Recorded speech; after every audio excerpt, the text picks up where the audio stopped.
Yo, teens, ever wished you had X-ray vision for social situations, like, to see straight through those confusing signals and figure out if someone's actually into you or just being like super friendly? Yeah, we've all been there. That awkward moment when you think someone's flirting, but they're actually just nice. Or when you accidentally confess your undying love for the pizza delivery guy because he threw in a free garlic knot. Cringe. Major cringe. But don't worry, fam. Your social awkwardness ends now. In this episode of Teen Talk, Real Talk, No BS, we're diving deep into the mysterious world of social cues. We'll teach you how to decode those mixed signals like a pro and avoid those facepalm moments that haunt your dreams. First up, let's talk body language. It's like a secret language everyone speaks, but no one really teaches you. If someone's leaning in, making eye contact like they're trying to memorize your face, and their arms are like super relaxed, they might be vibing with you. But if they're all closed off, arms crossed like a grumpy cat, and looking everywhere but at you, yeah, that's a major beige flag. But hold up, there's more to body language than just the basics. Peep these extra clues. First, affirmation. Are they nodding along while you spill the tea? That's a go-off signal that they're engaged. Second, open arms. No, not like they're about to give you a hug, though that could be a clue too. But if their arms are uncrossed and their posture is open, it generally means they're feeling comfy and receptive. Third, flirtatious glances. Think eyebrow flashing, those little winks that make your heart skip a beat, and those sideways glances with a smirk. Yeah, those are not-so-basic signs of interest. Fourth, self-touching. Okay, this doesn't mean they're like obsessed with themselves, but if they're playing with their hair, touching their face, or subtly fiddling with their clothes while talking to you, it could be a subconscious way of trying to look their best. And lastly, leaning in. This one's a classic. If they're leaning in like they want to hear all your secrets, it's a pretty clear sign they're interested. But remember, context is key. Leaning in could also mean they just can't hear you over the blaring music. Next up, facial expressions. They can be tricky, especially since everyone's face does its own thing. But there are some universal signs to watch out for. A genuine smile, those crinkled eyes that say, "I'm actually happy to see you," is usually a good sign. And if their eyebrows do that little raise thing when they see you, yeah, that's a potential "I'm interested" flag right there. But wait, there's more. Here are some next-level facial cues to decode. First, lip biting. Okay, this one can be kind of sus, but it often means they're nervous or trying to suppress a smile. And sometimes, a little nervousness can be a sign they're into you. Second, dilated pupils. This one's a bit harder to spot, but if their eyes look like they're about to turn into anime eyes, it could mean they're feeling some serious attraction. Just don't stare too intensely, or you'll look like a creep. And third, blushing. This classic sign of attraction is pretty self-explanatory. If they turn into a human tomato when you're around, they might be crushing hard.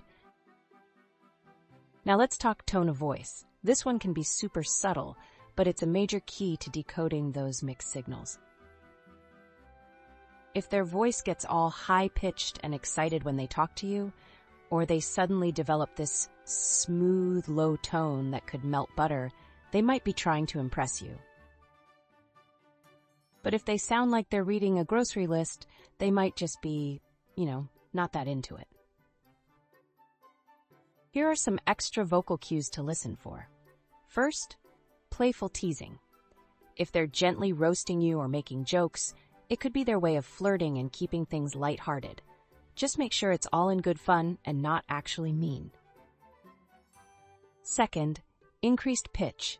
A slightly higher pitch than usual can indicate excitement or nervousness, both of which can be signs of attraction. And lastly, mirroring. This is when they subtly match your tone and pace of speech. It's a subconscious way of building rapport and showing they're on the same wavelength. Okay, here's the thing. Context is everything.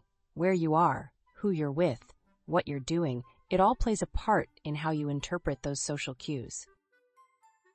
Like if someone's all touchy-feely at a packed concert, they might just be trying to keep their balance.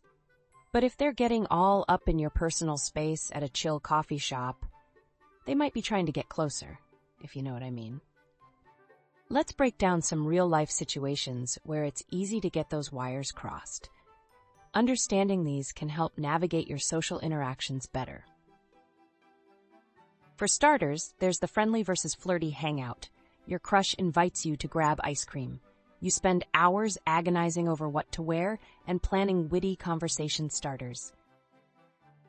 But when you meet up, they keep talking about their other friends and how much they love their pet turtle. Were they just being friendly, or were you reading too much into it? Then we have the accidental touch ambiguity. You're working on a group project with your crush, and they accidentally brush your hand while reaching for the glue stick. Your heart skips a beat, but then they just keep talking about the project like nothing happened.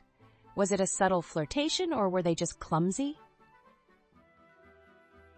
And let's not forget the compliment conundrum. Someone comments on your latest Instapic saying, "You look really nice today." You instantly screenshot the comment to send to your besties and start crafting the perfect reply. But then they post a story with that person they've been low-key flirting with for weeks. Was it a genuine compliment with a hidden meaning, or were they just being polite? Now, for the fun part, epic fails. We all misread social cues sometimes, and it can be hilariously awkward. Let's check out some relatable scenarios. First up, the compliment catastrophe. Someone says, "That shirt looks fire on you," and you proceed to do a victory dance, thinking they're about to ask you to prom. Turns out they just like your fashion sense. Oops. It's important to interpret compliments in context to avoid unnecessary embarrassment. And then there's the accidental confession. You're nervously chatting with your crush, and in a moment of sheer panic, you blurt out, "I love you," except you meant to say, "I love your, shoes?" Yeah, that's a cringe moment for the history books. Oh, and who could forget the goods of me, amen? They're totally checking me out delusion. You lock eyes with someone across the room and get butterflies. But when they approach, they ask for gum because they have garlic breath. Always check for context. Here's something to keep in mind. Social cues can be totally different depending on where you are in the world. What's considered flirty in one culture might be seen as just plain rude in another. For example, in some cultures, making direct eye contact is a sign of respect and confidence, but in others it can be seen as aggressive or challenging. Understanding these nuances is key. And physical touch totally depends on the cultural norms. So if you're ever in a new place or interacting with someone from a different background, it's always a good idea to do a little research and avoid any accidental social faux pas. So, to recap, fam, here's the ultimate cheat sheet for decoding social cues. First up, body language. Leaning in, eye contact, relaxed arms, open posture, flirtatious glances, and self-touching can all be signs of interest, but always consider the context. Next, we have facial expressions. A genuine smile, raised eyebrows, lip biting, dilated pupils, and blushing are potential indicators of attraction. But again, context is key. And then there's tone of voice. High-pitched, excited, smooth and low, playful teasing, increased pitch, and mirroring can all suggest they're into you. But don't forget to factor in individual differences in communication styles. Speaking of which, context. Always, always, always consider the situation. A crowded party is not the same as a one-on-one study session, and a compliment doesn't necessarily mean a marriage proposal. Oh, and who could forget epic fails? Don't sweat it if you misread a cue or two. We all have those awkward moments. Just laugh it off and learn from it. Lastly, culture clash. Social cues can vary across cultures, so be mindful and respectful of different norms. And remember, teens, the most important thing is to be yourself. Don't overthink it, don't try too hard, and don't be afraid to put yourself out there. Even if you misread a cue or two, it's all part of the learning process. And hey, Even the most socially awkward penguin finds their penguin soulmate eventually. So go forth, my socially savvy teens, and decode those cues like the bosses you are. And don't forget to like, subscribe, and hit that notification bell for more teen talk, real talk, no BS. Peace out.